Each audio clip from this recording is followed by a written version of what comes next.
Bismillahirrahmanirrahim. Assalamualaikum warahmatullahi wabarakatuh. Saya Siti Nur As-Solihah binti Yahaya, merupakan pelajar Master Pendidikan Bahasa Melayu yang memegang nombor matrik JM41692.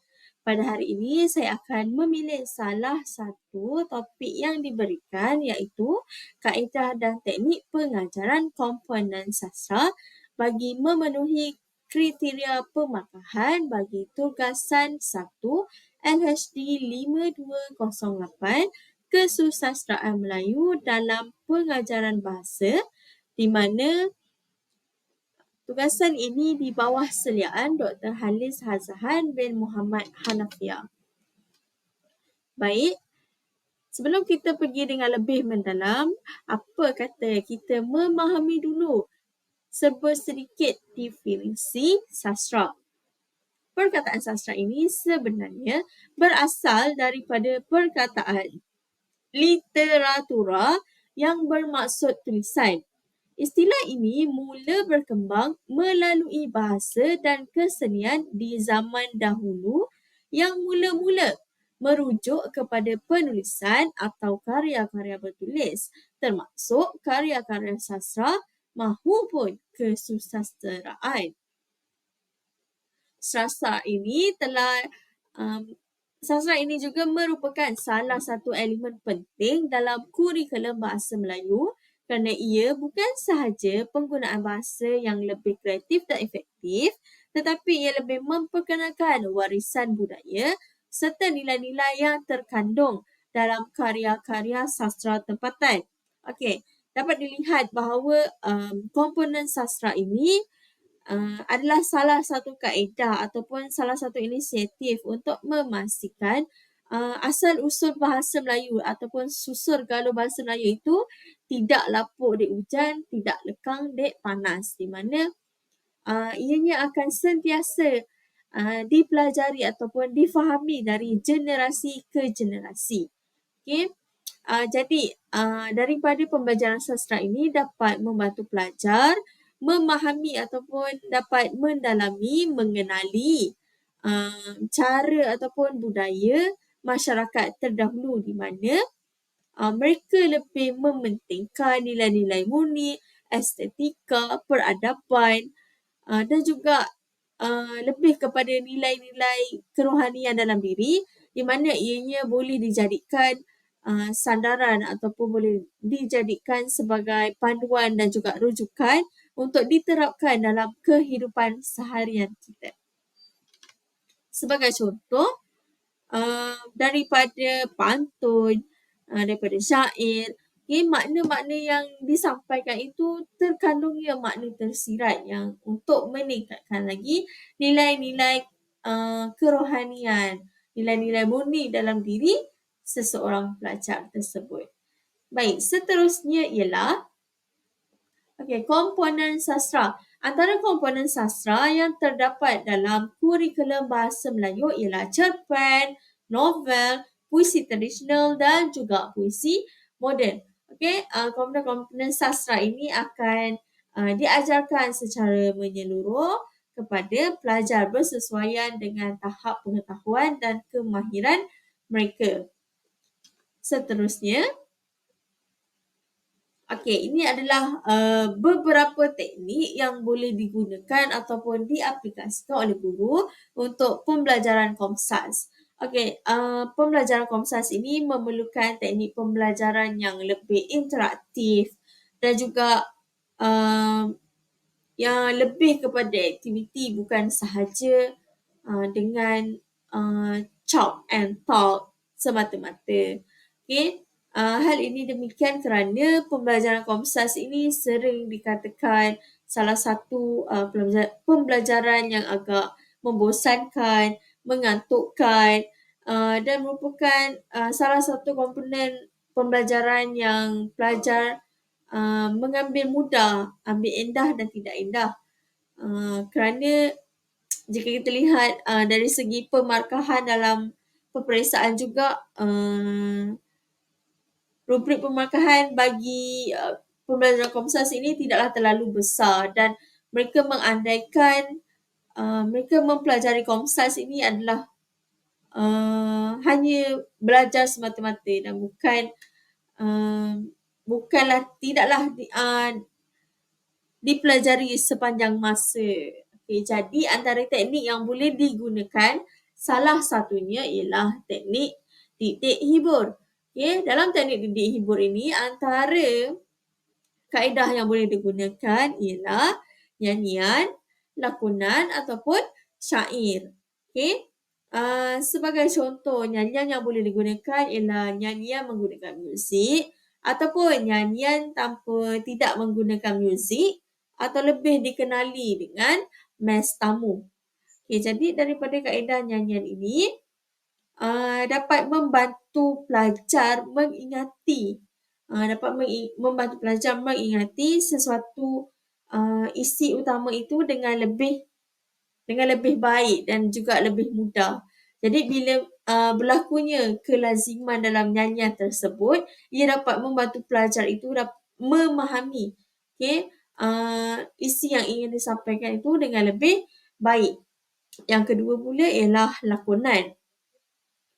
Daripada lakonan, dapat membantu pelajar itu memahami keseluruhan kandungan yang ingin disampaikan dengan lebih mudah. Sebagai contoh, dalam novel, jadi guru boleh menggalakkan aktiviti lakonan ini dengan membahagikan pelajar kepada watak dan juga perwatakan yang bersesuaian dan dilakonkan semula mengikut situasi dalam novel itu. Jadi pelajar ini mendapat sedikit gambaran mengenai situasi sebenar yang berlaku dalam novel tersebut dan mereka dapat mengenali watak dan juga perwatakan dengan lebih mendalam. Jadi ia akan mengurangkan kekeliruan dalam kalangan pelajar dan mereka akan lebih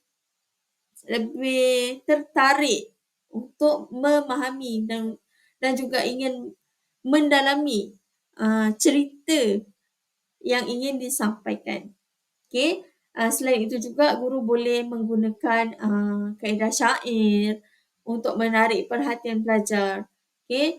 Seterusnya ialah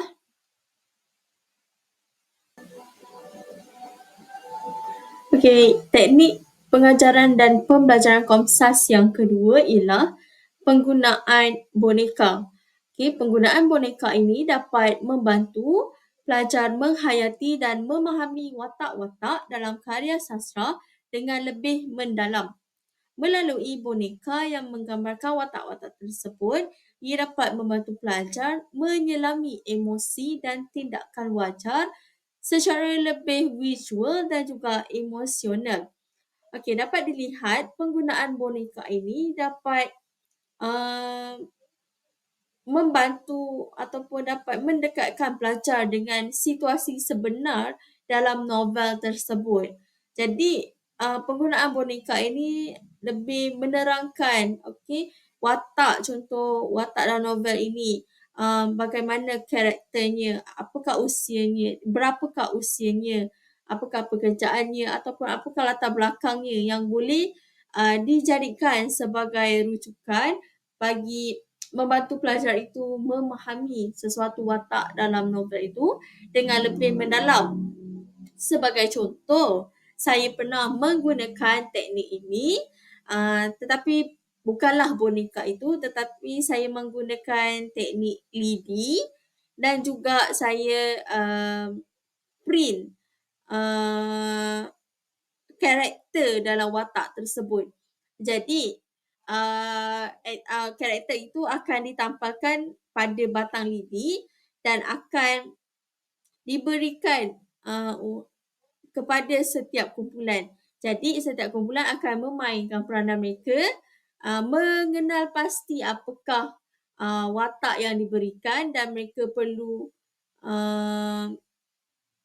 berbincang dengan lebih mendalam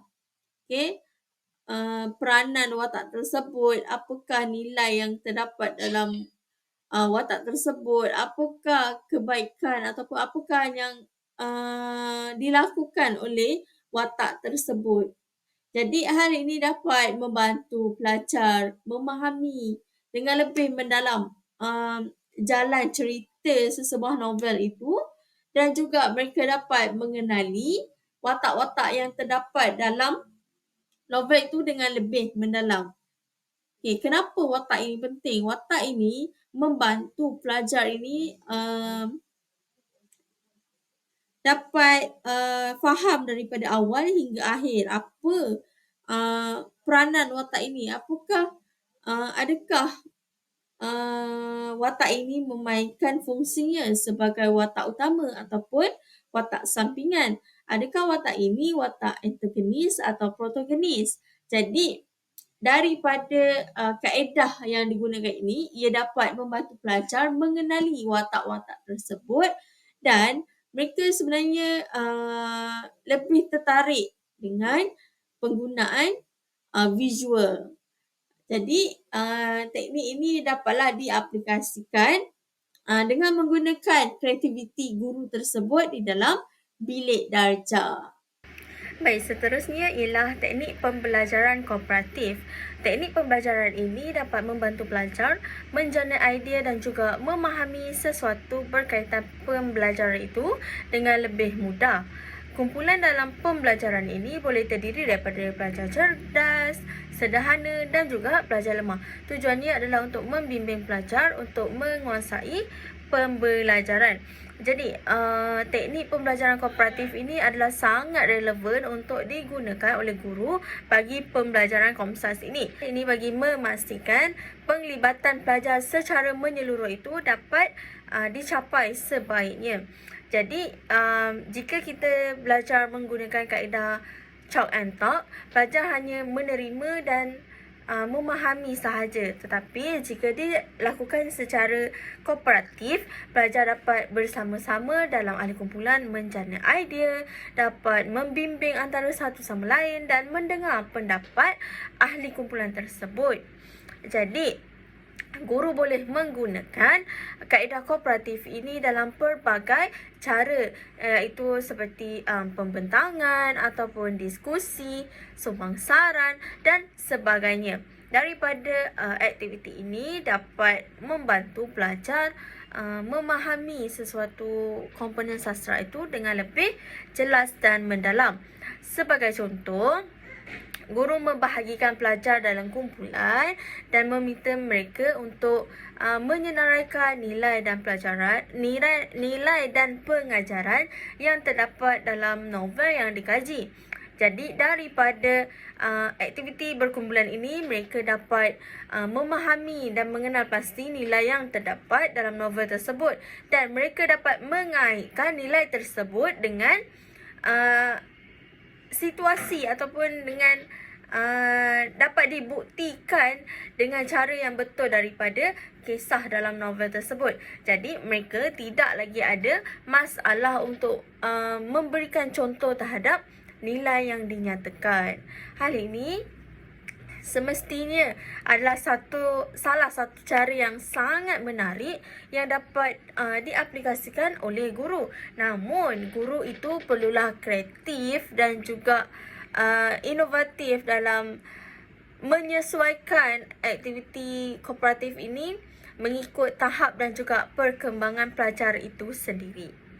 Seterusnya, teknik pembelajaran Komsas yang seterusnya ialah teknik KWLH. K ialah know, W ialah want to know, L ialah learn, and H ialah how to learn. Jadi, teknik ini adalah sangat relevan untuk pembelajaran Komsas di mana ia dapat membantu pelajar untuk mengembangkan pertanyaan semasa sesi pembelajaran dan juga dapat membolehkan pelajar itu merakam apa yang mereka pelajari dan juga membantu mereka merancang untuk mendalami pemahaman mereka terhadap karya tersebut, sama ada melalui perbincangan, analisis ataupun kajian mendalam. Jadi dapat dilihat teknik KWLH ini dapat membuka ruang untuk melakukan refleksi, pemahaman yang lebih mendalam dan juga memberi kesedaran terhadap elemen-elemen sastra yang disampaikan dalam karya tersebut. Jadi, jelaslah bahawa teknik KWLH ini dapat diaplikasikan dalam kalangan guru untuk melibatkan inovasi dan kepelbagaian ataupun variasi dalam teknik pengajaran. Sebagai contoh, guru boleh memulakan pertanyaan dengan menanya pelajar mengenai apa yang mereka tahu tentang sesuatu karya tersebut. Dan selepas itu, pelajar boleh memberikan gambaran mereka secara umum terhadap apa yang telah mereka fahami ataupun melalui pembacaan mereka. Setelah itu, guru akan meminta pelajar untuk menyenaraikan pertanyaan ataupun soal jawab yang ingin mereka tahu mengenai sesuatu karya tersebut. Jadi selepas membaca ataupun menganalisis sesuatu karya itu, pelajar dapat membuat catatan secara ringkas apa yang telah mereka pelajari. Jadi ini termasuklah elemen-elemen yang baharu mereka pelajari dan juga lebih mendapatkan pemahaman yang lebih mendalam terhadap plot ataupun watak ataupun penemuan mengenai makna tersembunyi. Jadi jelaslah guru boleh menggunakan teknik KWLH ini untuk membantu pelajar memahami komponen sastra itu dengan lebih mudah dan berkesan. Seterusnya, antara teknik lain yang boleh diaplikasikan oleh guru untuk pembelajaran Komsas ini ialah teknik pembelajaran PAK 21, di mana kita di generasi yang moden ini amatlah digalakkan untuk menggunakan teknik pembelajaran PAK 21. Jadi antara teknik PAK 21 yang boleh digunakan ialah teknik fun and pick. Teknik fun and pick ini adalah satu teknik yang dijalankan secara berkumpulan, di mana sebagai contoh, kumpulan itu dibahagikan kepada 4 ahli dan setiap ahli itu memainkan peranan mereka, iaitu mereka akan bermain fun and pick ini secara bergilir-gilir, iaitu 4 kertas akan disusun seperti bentuk kipas dan pelajar seterusnya akan memilih pilihan soalan daripada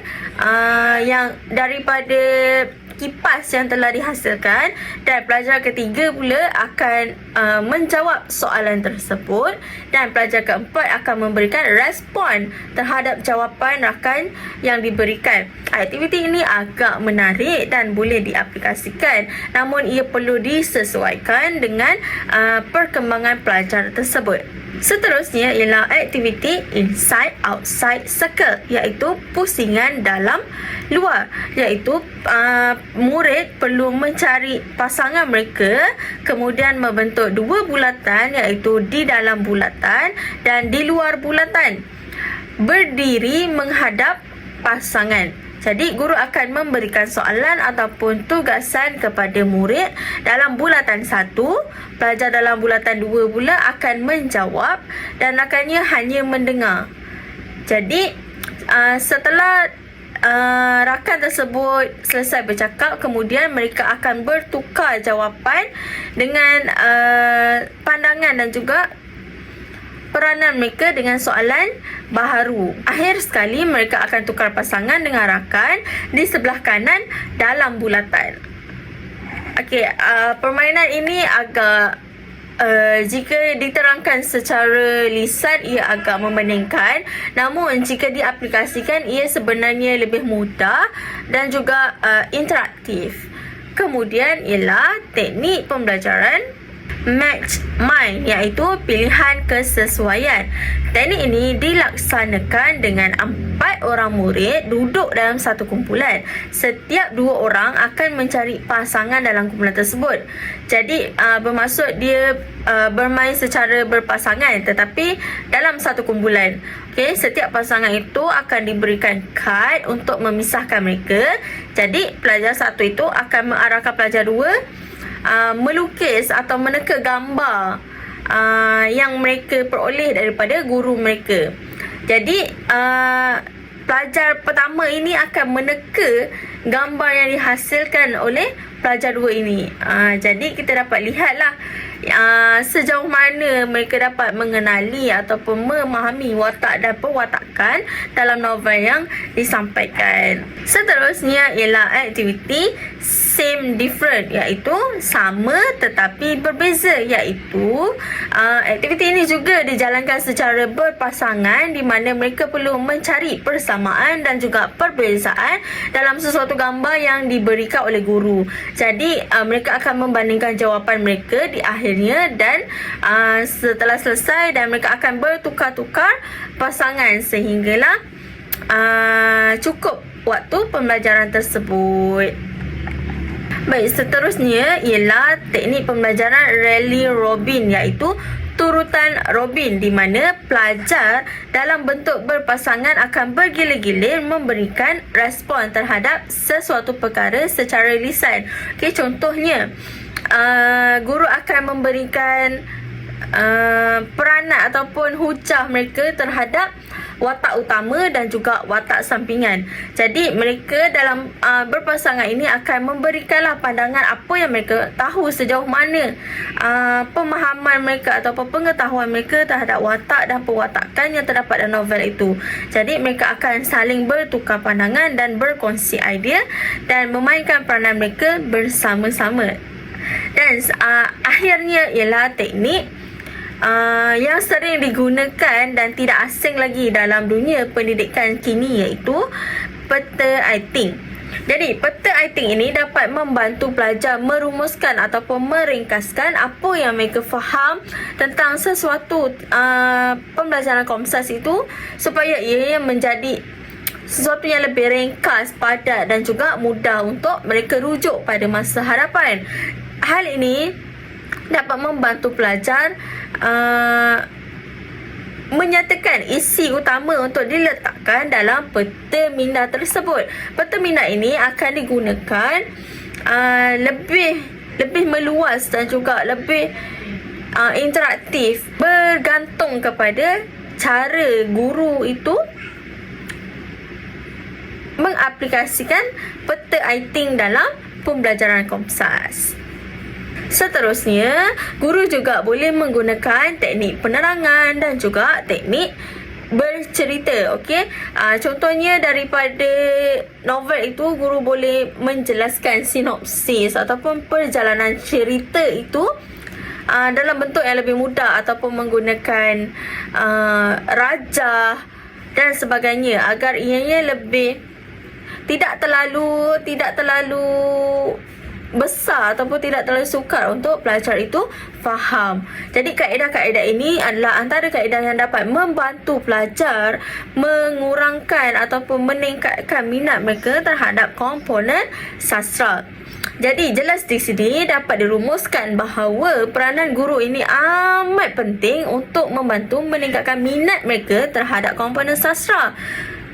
Jadi guru ini perlu sentiasa kreatif dan mencari idea dan membuat inovasi untuk memastikan komponen sastra ini tidak dianggap sukar dan juga dipelajari dengan seronok di dalam bilik darjah. Kesimpulannya, jelaslah bahawa komponen sastra ini amat penting dalam pengajaran dan pembelajaran bahasa Melayu. Pelajar bukan sahaja dapat menyelesaikan masalah dengan menggunakan pemikiran yang kreatif, malah mereka juga dapat memahami dan mengenali susur galur bahasa Melayu itu sendiri dengan lebih mendalam. Jika bukan kita, siapa lagi? Itu sahaja daripada saya. Sekian, wabillahi taufiq wa hidayah. Wassalamualaikum warahmatullahi wabarakatuh. Sekian, terima kasih.